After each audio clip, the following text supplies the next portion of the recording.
ওম নমো ভগবতে বাসুদেবায়। জয় শ্রীকৃষ্ণ। রাধে রাধে। বন্ধুরা, আজ 17ই আষাঢ় 2রা জুলাই মঙ্গলবার। অনেকেই আজকে একাদশীর ব্রত পালন করছেন। আজকের একাদশী যোগিনী একাদশী নামে পরিচিত। বন্ধুরা, এই যোগিনী একাদশী সম্পর্কে বলা হয়েছে যে এই একাদশী পালনে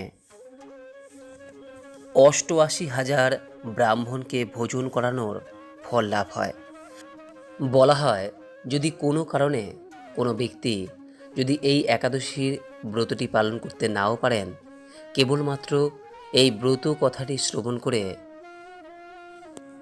আজকের দিনে ভগবান শ্রীহরি ও মা লক্ষ্মীর উদ্দেশ্যে একটি প্রদীপ প্রজ্বলন করতে পারেন, তাহলেও এই একাদশীর পূর্ণ ফল অনেকাংশে লাভ করা যায়।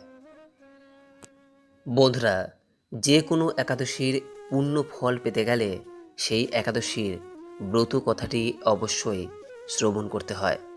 আজ আপনাদের সামনে এই ভিডিওতে এই যোগিনী একাদশীর ব্রত কথাটি সম্পর্কে ব্যক্ত করব। আশা করি দর্শক বন্ধুরা এই ব্রত কথাটি শ্রবণ করে আপনাদের ভালো লাগবে। এই প্রসঙ্গে আপনাদের জানিয়ে দিই যে এই বছর 1431 বঙ্গাব্দ 2024 সালে এই যোগিনী একাদশী তিথি শুরু হয়েছে গতকাল, অর্থাৎ সোমবার সকাল 10:34 থেকে, যা থাকছে আজ মঙ্গলবার সকাল 8:50 পর্যন্ত। যেহেতু উদয়া তিথি মেনে সমস্ত আচার অনুষ্ঠান পালন করা হয়, ফলে একাদশীর ব্রত, উপবাস এবং যাবতীয় পালনীয় বিধি আজকেই সম্পন্ন করা প্রয়োজন। এবার বন্ধুরা ব্যক্ত করছে যোগিনী একাদশীর ব্রত কথা।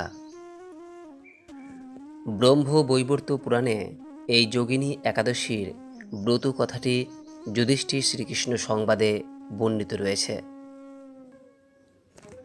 মহারাজ যুধিষ্ঠির ভগবান শ্রীকৃষ্ণকে বললেন, হে বাসুদেব, কৃপাবশত আমার কাছে এই একাদশীর বর্ণনা করুন।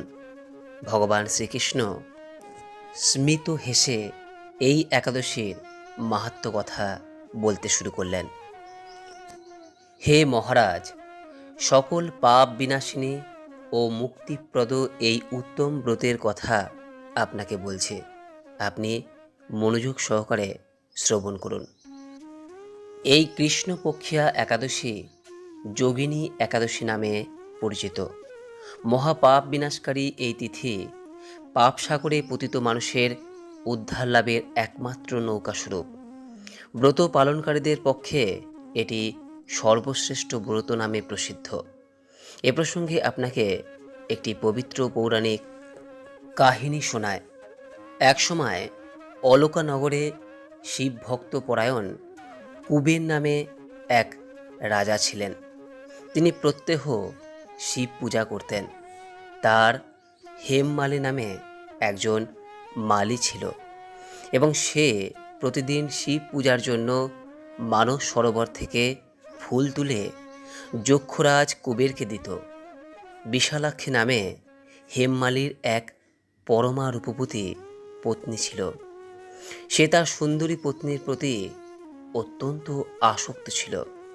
একদিন সে তার স্ত্রীর প্রতি কামাসক্ত হয়ে পড়ল। রাজভবনে যাওয়ার কথা সে ভুলে গেল।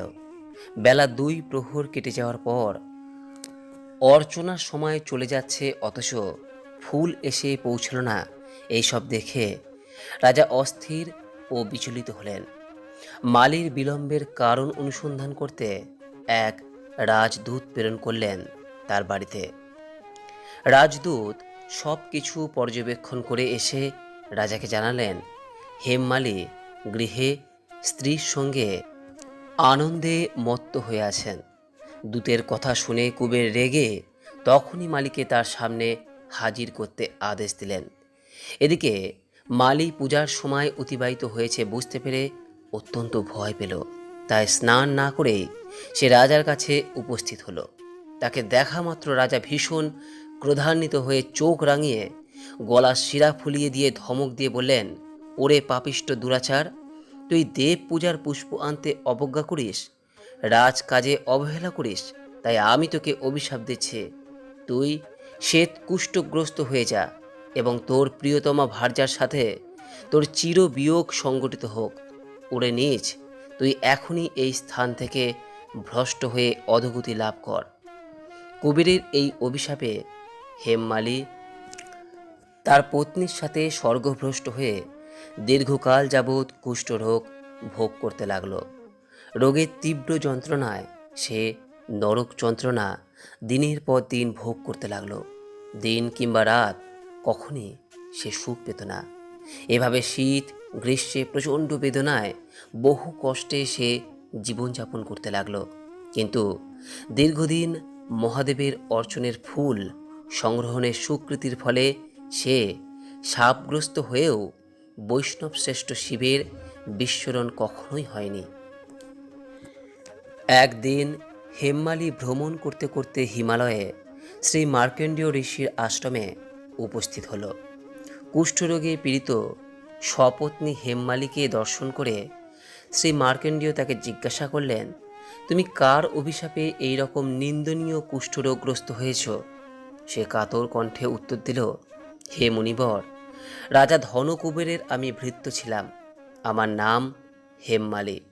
আমি প্রত্যহ মানস সরোবর থেকে ফুল তুলে শিব পূজার জন্য রাজাকে দিতাম। কিন্তু দুর্ভাগ্যক্রমে একদিন স্ত্রীর মনোরঞ্জন হেতু কামাসক্ত হওয়ায় সেই ফুল দিতে বিলম্ব হয়।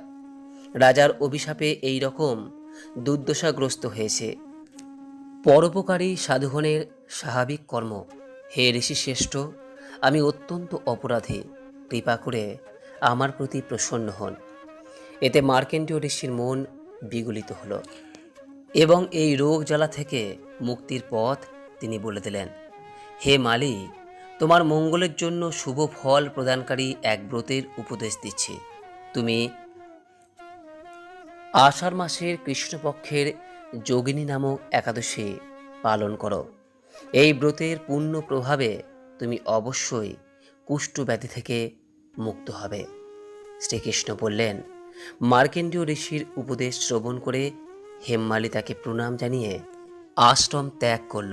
পরে অত্যন্ত আনন্দে ঋষির আদেশ মতো নিষ্ঠার সঙ্গে যোগিনী একাদশী ব্রত পালন করল এবং যোগিনী একাদশীর সুফল প্রভাবে হেমমালী সমস্ত রোগ মুক্ত হয়ে পত্নীসহ সুখে জীবনযাপন করতে লাগল। হে মহারাজ যুধিষ্ঠির, আমি আপনার কাছে এই ব্রত উপবাসের মহিমা কীর্তন করলাম। এই ব্রত পালনে ৮৮,০০০ ব্রাহ্মণকে ভোজন করানোর ফল লাভ হয়। যে ব্যক্তি এই মহাপাপ বিনাশকারী ও পুণ্য ফল প্রদায়ী যোগিনী একাদশীর ব্রতকথা পাঠ বা শ্রবণ করেন, সে অচিরেই সর্বপাপ থেকে মুক্ত হয়। বন্ধুরা, একাদশীর ব্রত পালনের প্রকৃত উদ্দেশ্য কেবলমাত্র উপবাস করা নয়, বরং নিরন্তর ভগবানকে এই দিন স্মরণ করা। তাই বন্ধুরা, কোনো কারণে যদি একাদশীর ব্রত পালন করতে নাও পারেন, আজকের দিনে এই ব্রত কথাটি শ্রবণ করে ভগবান শ্রীহরি ও মা লক্ষ্মীর উদ্দেশ্যে একটি প্রদীপ অবশ্যই প্রজ্বলন করুন। আজকের দিনে পরনিন্দা, পরচর্চা, মিথ্যা ভাষণ, ক্রোধ, স্ত্রী সহবাস এগুলি সম্পূর্ণরূপে বর্জন করুন।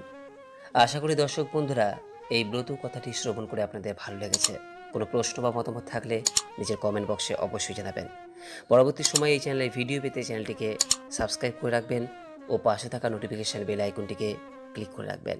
সকলেই ভালো থাকুন, সুস্থ থাকুন, এই কামনা করে আজকের মতো ভিডিওটি এখানেই শেষ করলাম। নমস্কার, ধন্যবাদ। ঈশ্বর আপনার মঙ্গল করুক। জয় শ্রীকৃষ্ণ। রাধে রাধে।